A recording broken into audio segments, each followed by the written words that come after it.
غیر قانونی ریاست اور امریکہ کے مشترکہ حملے جو کہ ایران پر کیے گئے ہیں، اس کے نتیجے میں دو ممالک اور جنگ کی زد میں آ گئے ہیں۔ You a E الدفرہ air base, اس کے حوالے سے بڑی اطلاعات آ رہی ہیں کہ الدفرہ ایئر بیس کو ایرانی بیلسٹک میزائلز نے نشانہ بنایا ہے۔ یہ وہی ایئر بیس ہے جو ایران کے خلاف مبینہ طور پر استعمال ہونے کی اطلاعات آ رہی ہیں۔ آپ کو یاد ہوگا کہ ایران ماضی میں بہت واضح الفاظ میں یہ بتا چکا ہے کہ اگر ایران پر حملہ ہوا تو یہ علاقائی جنگ بن جائے گی۔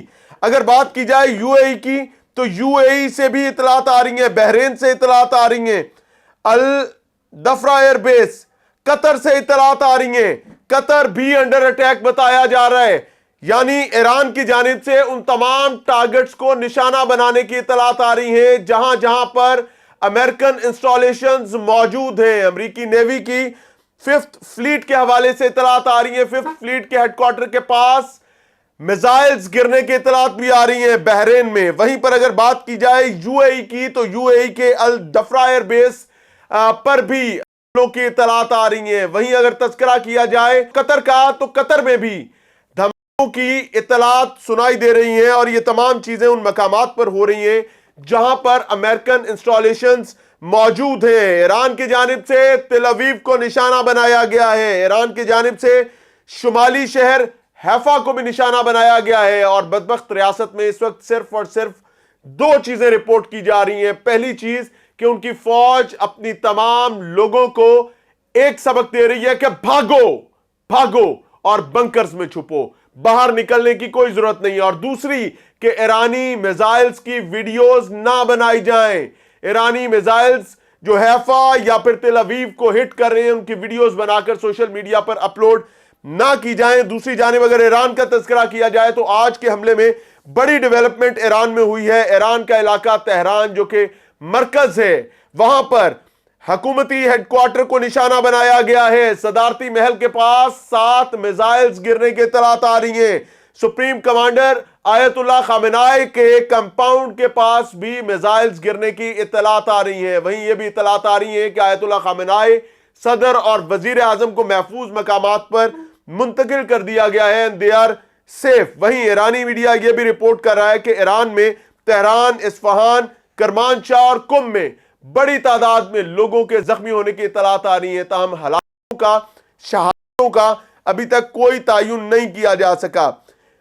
سچویشن ایکسکلیٹ ہو گئی ہے، ایک کے بعد دوسرا ملک جو ہے وہ جنگ میں جاتا جا رہا ہے۔ پچھلے 2 دن میں پاکستان، افغانستان، ناپاک ریاست، ایران، امریکہ، اب یو اے ای، بحرین اور اس کے ساتھ ساتھ قطر کے حوالے سے بھی اطلاعات آ رہی ہیں کہ یہ جنگ کے بادلوں میں دھنستے جا رہے ہیں۔ اور یہ تمام چیزیں جو ہیں سابق امریکی صدر کے مطابق یہ تمام ایکسکلیشن صرف ایک وجہ سے ہے کہ کسی بھی طرح ناپاک ریاست کے جو اس وقت فیس ہے اس کو اقتدار میں رکھا جا سکے، اسی رجیم کو ناپاک ریاست میں اقتدار میں رکھا جا سکے۔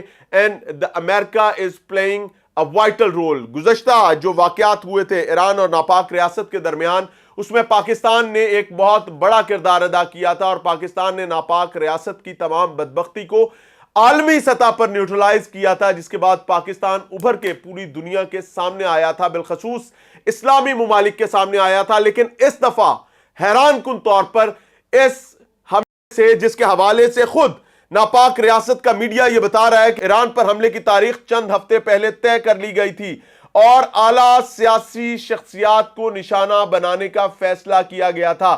یاد رکھیے گا، اس تمام معاملے کو غور سے دیکھا جائے تو سمجھ آتی ہے کہ پاکستان جس نے پچھلی دفعہ اس بچھو کے ڈنک کو نکالا تھا، پاکستان کو ایک دن پہلے افغانستان کے ساتھ جو کہ بھارت کی پراکسی ہے مصروف کیا گیا۔ عالمی سطح پر پاکستان کو پہلے ایک جنگ میں دھکیلا گیا، اس پراکسی کو پاکستان پر چڑھ دوڑنے کے لیے مبینہ طور پر سبق سکھائے گئے، پڑھائے گئے، جس میں بھارت نے ایک گھٹیا کردار ادا کیا۔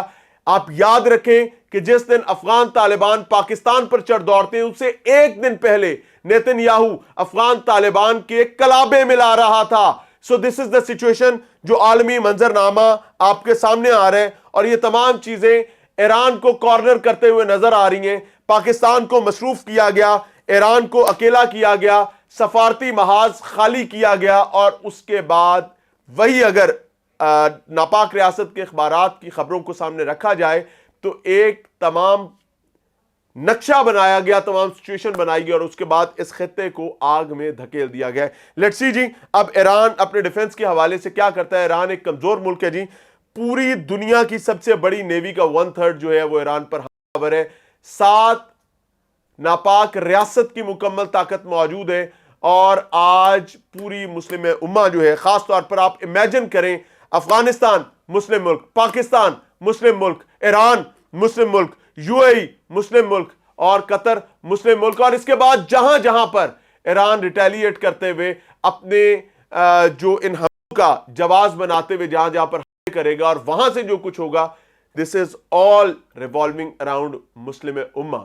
اور اس تمام معاملے کو جو امپورٹنٹ کریکٹر ہیں اس میں، ایک ناپاک ریاست اور دوسرا امریکہ، جو ڈیولپمنٹ ہوگی انشاءاللہ آپ کے سامنے رکھتے رہیں گے۔